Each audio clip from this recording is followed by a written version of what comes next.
वाजपेयी जो मोदी को गुजरात के सीएम पद से हटाने की सोच रहे थे, वे मोदी की लाइन पर चलने लगते हैं। भारत के राजनीतिक इतिहास में ये दुर्लभ है कि एक प्रधानमंत्री को मुख्यमंत्री की लाइन पर चलना पड़ रहा हो। वे मोदी जो राजकोट में 15 साल से जीतती आ रही भाजपा की सीट पर जैसे तैसे चुनाव जीत सके थे, वे एक घटना के बाद हिंदू हृदय सम्राट के रूप में स्थापित हो चुके थे। मैरियट होटल में मोदी के इस्तीफे की पेशकश ने भाजपा के कैडर में उत्साह भर दिया। मैरियट होटल में मोदी जिंदाबाद के नारे लगने लगते हैं। मोदी ने भी मीडिया के सवालों का चतुराई से जवाब देना शुरू कर दिया। जब भी कोई पत्रकार उनसे गुजरात पर प्रश्न करता तो मोदी कहते कि ये गुजरात को बदनाम करने की साजिश है। इस तरह मोदी ने खुद को पूरे गुजरात ब्रांड के एक प्रतिनिधि के रूप में पेश करना शुरू कर दिया। मोदी पर सवाल को वे बड़ी ही आसानी से गुजरात राज्य के सम्मान और प्रतिष्ठा से जोड़ देते। मोदी की ये ट्रिक भी काम आई। मोदी ने खुद को ऐसे दिखाया जैसे फेक सेकुलरिज्म वाली मीडिया उनके पीछे पड़ी हुई है, इस्लामी आतंकवादी उनकी जान लेने के लिए साजिश कर रहे हैं। इस तरह मोदी ने अपने चिर परिचित अंदाज में अपने ऊपर लगने वाले आरोपों को ही अपने ऊपर सहानुभूति प्राप्त करने के लिए इस्तेमाल कर लिया। अब मोदी खुद को और पावरफुल बनाने के लिए गुजरात में आडवाणी की रथ यात्रा की तरह पूरे गुजरात में एक यात्रा निकालने के ऊपर प्लान करने लगे। जून 2002 में गुजरात भाजपा के नेता अहमदाबाद में मिलते हैं, जहां भावी गुजरात यात्रा का प्लान बनाया जाता है।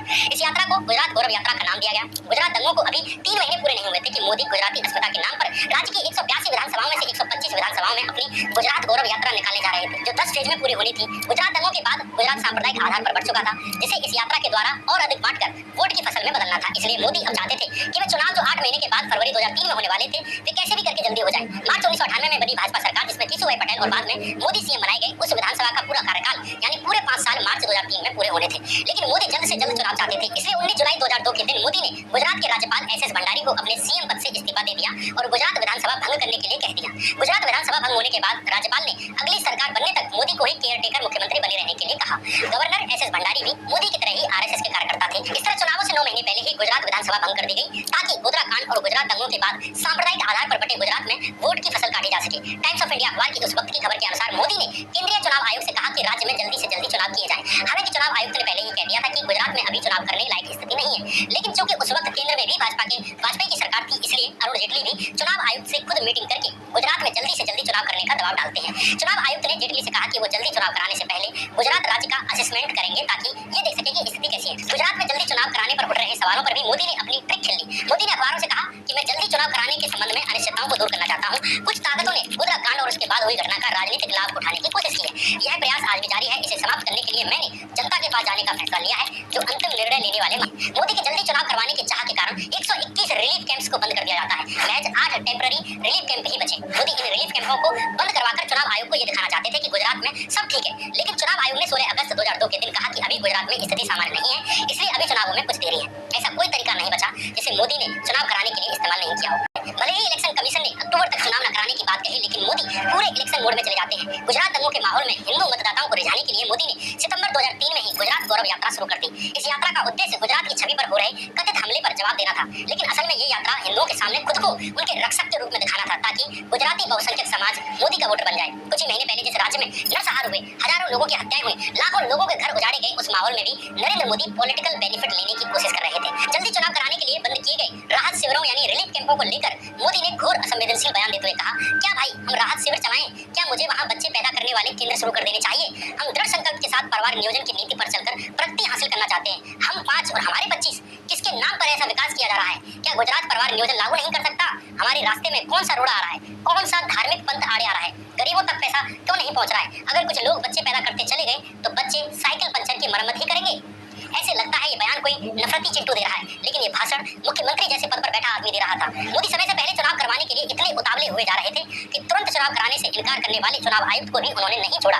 उस वक्त जेएम लिंगदो भारत के मुख्य चुनाव आयुक्त थे, लेकिन मोदी चुनाव आयुक्त जेएम लिंगदो को उनके पूरे नाम यानी जेम्स माइकल लिंगदो कहकर पुकारने लगे। इसके पीछे मोदी का मकसद चुनाव आयुक्त को एक ईसाई की तरह दिखाना था, और ये भी दिखाना था कि कैसे एक ईसाई एक हिंदू मोदी के हितों के खिलाफ काम कर रहा है। मोदी ने सत्ता और जन समर्थन पाने के लिए कभी भी राजनीतिक लोक लज्जा या लक्ष्मण रेखा को पार करने में शर्म नहीं की। गौरव यात्रा के पहले दिन ही मोदी ने कांग्रेस नेता सोनिया गांधी पर भी निहायत उचित टिप्पणी की। मोदी ने सोनिया गांधी को इटली की बेटी कहते हुए कहा कि कांग्रेस इटली का चश्मा पहनकर सत्ता में वापस नहीं आ सकती। मोदी ने सोनिया गांधी के धर्म को टारगेट करते हुए कहा कि सोनिया गांधी रोमन पोप की सलाह लेती हैं। मोदी ने कांग्रेस पर हमला करते हुए कहा कि हम श्रावण यानी सावन के महीने में साबरमती नदी में नर्मदा नदी का पानी लेकर आए। जब तुम सत्ता में थे तो तुम भी रमजान के महीने में ये ला सकते थे। सोचिए, जिस कम्युनिटी के कुछ ही महीने पहले ही सांप्रदायिक दंगों में हजारों लोग मारे गए, उनके लिए एक मुख्यमंत्री किस तरह के बयान दे रहे थे।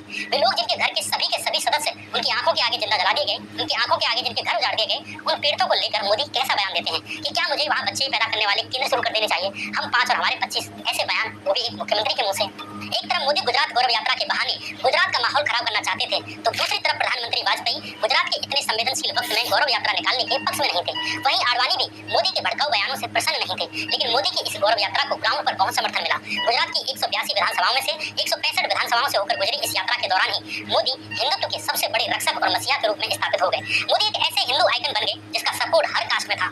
मोदी गौरव यात्रा के नाम पर गुजरात दंगों और गोधरा कांड के माहौल को बनाए रखना चाहते थे।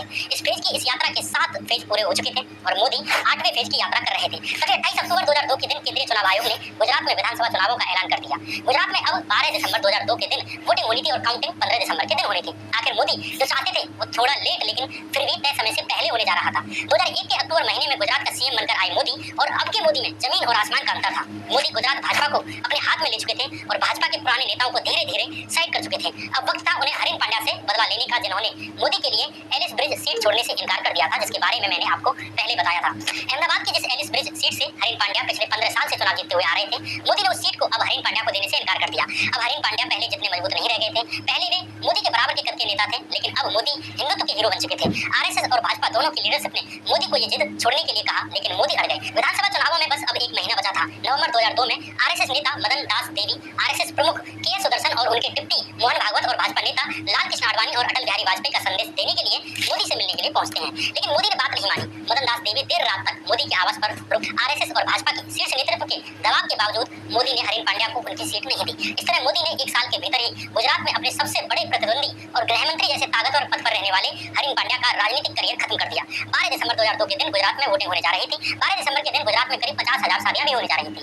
ये तो तय था कि भाजपा इन चुनावों को आसानी से जीतने जा रही है, लेकिन ये नहीं पता था कि मार्जिन कितना होगा। इसी बीच ऑल इंडिया मुस्लिम उलेमा काउंसिल ने एकदम लास्ट ओवर में मोदी को फुल टॉस गेंद दे दी। ऑल इंडिया मुस्लिम उलेमा काउंसिल के मौलाना कसम अशरफ ने फतवा जारी करते हुए गुजराती मुस्लिमों को कहा कि अपनी 100% वोट कांग्रेस को करें। बस इसे ही मोदी ने पकड़ लिया और अब चुनावी मुद्दा बना लिया। अब मोदी ने अगले 3 दिन तक पूरे चुनाव प्रचार में सिर्फ इसी बयान को लेकर हिंदुओं से अपील की कि वे दादागिरी और फतवा बाबाओं को हराने के लिए 100% वोट करें। मोदी ने नारा दिया, पहले मतदान और फिर कन्यादान। 15 दिसंबर 2002 के दिन आए गुजरात विधानसभा चुनावों के परिणामों ने मोदी की गौरव यात्रा पर मुहर लगा दी। गुजरात विधानसभा की 182 सीटों में से भाजपा को 127 सीटें मिली। इस तरह 22 दिसंबर 2002 के दिन मोदी एक बार फिर गुजरात के सीएम बन गए। मोदी के साथ ही 9 कैबिनेट मंत्रियों ने शपथ ली और इसके साथ ही 6 नेताओं को राज्य मंत्री की भी शपथ दिलाई गई, जिनमें से एक थे अमित शाह, जिन्हें गृह राज्य मंत्री बनाया। और 3 महीने के बाद मार्च 2003 में भारतीय जनता पार्टी के राष्ट्रीय अध्यक्ष की तरफ से हरीन पांड्या को दिल्ली शिफ्ट होने के लिए एक फैक्स आता है। हरीन पांड्या को भाजपा का राष्ट्रीय प्रवक्ता और राष्ट्रीय कार्यकारिणी का सदस्य बना दिया गया। लेकिन इसके अगले ही दिन मॉर्निंग वॉक के लिए निकले हरीन पांड्या की सुबह ही कुछ हमलावरों ने रहस्यमय ढंग से हत्या कर दी। हरीन पांड्या के बूढ़े पिता ने इस हत्या की साजिश के लिए सार्वजनिक तौर पर नरेंद्र मोदी का नाम। कारवा मैगजीन के अनुसार गुजरात दंगों के वक्त मोदी सरकार में मंत्री रहे गोवर्धन जड़ाफिया ने भी कहा कि मैं नहीं कहता कि हरीन पांड्या को मोदी ने मरवाया, मेरे पास एविडेंस नहीं है, लेकिन ये सच है कि भाजपा में जो भी मोदी के खिलाफ बोला वो या तो फिजिकली फिनिश कर दिया गया या वो पॉलिटिकली फिनिश कर दिया गया। सवाल ये है कि आखिर गुजरात के गृह मंत्री जैसे पद पर रहे हरीन पांड्या की मौत की जांच सही से क्यों नहीं की गई? और ये ऐसा सवाल है जिसका आज तक जवाब कहीं नहीं मिलता। धीरे धीरे नरेंद्र मोदी ने आरएसएस के प्रचारक और भाजपा के ताकतवर नेता सुरेश जोशी को भी साइडलाइन कर दिया। गोधरा कांड और गुजरात दंगों ने मोदी को गुजरात में विश्व हिंदू परिषद, आरएसएस और अपनी पार्टी से भी बड़ा कर दिया। इसके बाद मोदी ने गुजरात चुनावों में जीत पर जीत दर्ज कराई। आज भी मोदी का गुजरात पर अपना होल्ड बनाए रखने के लिए गुजरात में एकदम कठपुतली सीएम बनाए जाते हैं। आज हाल ये है कि भारत के अधिकतर लोगों को यही नहीं पता कि गुजरात में मुख्यमंत्री कौन है। बहरहाल ये कहानी थी कि कैसे गुजरात दंगों और गोधरा कांड की दुर्भाग्यपूर्ण घटनाओं को मोदी ने अपने राजनीतिक करियर के उत्थान के लिए इस्तेमाल किया। मोदी ने गुजरात के इतने संवेदनशील दौर में भी किस तरह बयान दिए जो आज तक उसी निम्न स्तर पर अब भी जारी